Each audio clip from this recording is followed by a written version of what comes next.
if you're coming to Africa, don't expect to know and direct and control. It was learning how to live in Africa, in an Africa time, in Africa terms. It's not at all difficult, but it's different, and I had to learn. It's one thing to visit the poor. It's another thing to become immersed in their lives. I took a group of women into the Maasai land a number of years ago, and as we drove in, there are dung huts. You walk on dung, and dung naturally attracts flies. And so as all of these flies were just zooming around everybody, she just looked at me and she said, "Anastasia, do I have to get out of the van, or can I just write a check? We can just visit poverty, or we can allow ourselves to become immersed in it for a period of time."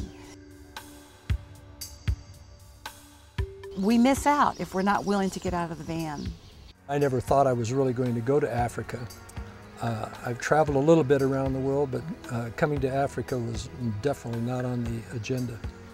And with all the violence and everything that was happening, it was really a difficult decision in one sense, but one I felt in my spirit that God was saying, "You need to be there, young man." So I said, "Okay, Father, I'm going to go." When I was approached about going on this trip, it came out of left field. Part of me just wanted to dismiss it. Well, I can't do it, or I can't afford it, or I'm too busy, or whatever. But I just could not ignore the calling of the Holy Spirit to go. And in fact, while I was on the trip, that word "go" just keeps striking me. In the scriptures, obviously, the story of the Good Samaritan was going to do likewise. But then there's so many other scriptures in the Bible that say go. When Jesus sent out the 70, he said, "Go on your own way." It's just all over this term, go. We're not to sit in our churches and enjoy a Sunday service and go home and watch a football game. If we're truly going to be transformed to be more like Christ, we got to go.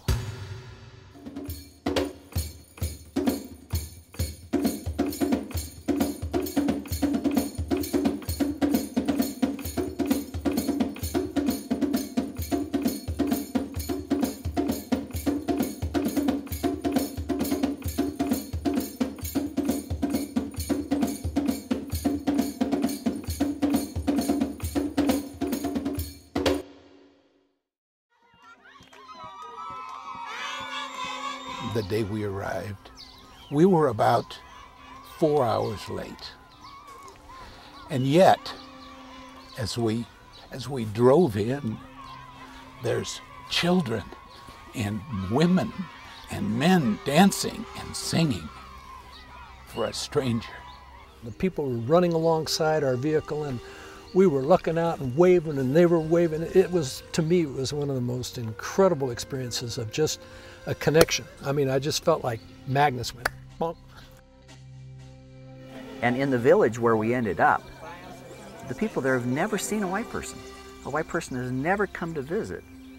As we entered the village, our expectations of what the people are going to be like can never match what you really experience. I've had a lot of great experiences with people and teams and crowds, but nothing like this. It was just, brings tears.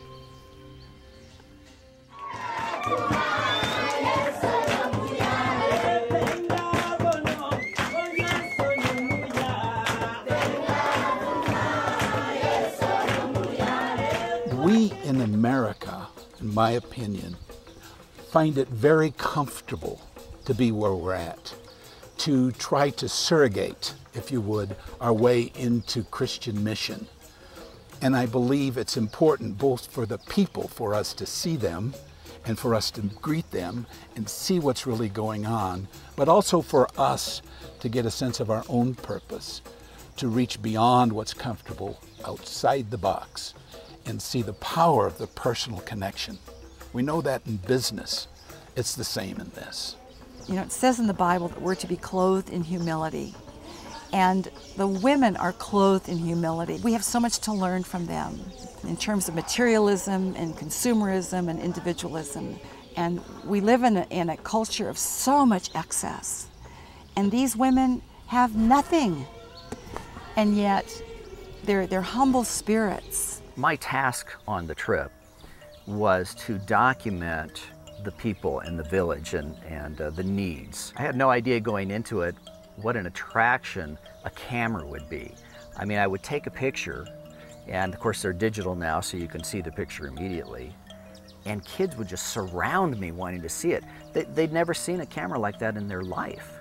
I was totally impressed with the going to the 3 schools that we went to, going into these classrooms where it was very, very sparse in terms of wooden benches and no desks hardly, and Kefa calling on these young children to come up to a blackboard and asking those children in English to do mathematics, to explain relationships, and these kids had such eagerness and such energy and such intelligence that they're doing second languages in the 1st and 2nd grade, learning how to write and understand English at the 1st and 2nd grade level. And to me anyway, it was just a great experience with these people.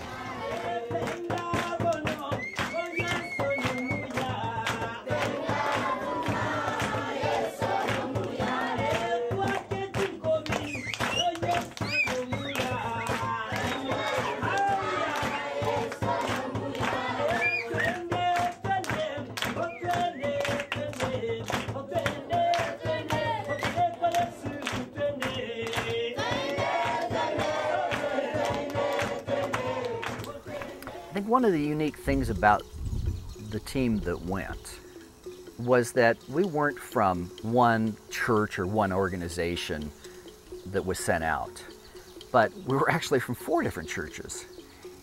And the Holy Spirit just worked in each of our lives. And just the unique personalities and the different experiences and the gifts that we have just really added to it, in that I knew I'd be changed by the people in the village, and that I would develop a deep personal connection. What hadn't occurred to me is how much a deep personal connection I would get from the people that I traveled with. Kumbaya, my Lord, kumbaya. I think this past experience of spending 4 days and 4 nights actually in the village where I was sleeping with the girls, the little orphan girls, and the last night, just hearing those girls before they went to sleep singing Kumbaya, my Lord, and yet after these kinds of trips, knowing that they're still left. They're left in that situation unless somebody comes in and comes alongside to give them a hope and a future. The first morning we awoke, Winston, who is the son of the pastor, the 3-year-old son, was frightened of me, was so scared of me that he wouldn't come close. And so it was a realization of how different we are. But before the trip was over, we had become very, very good friends. He would chat with me. He wanted to hold my hand and even allowed me to hold him during a picture. It helped me see how quickly, through the eyes of a child, we can really make a change.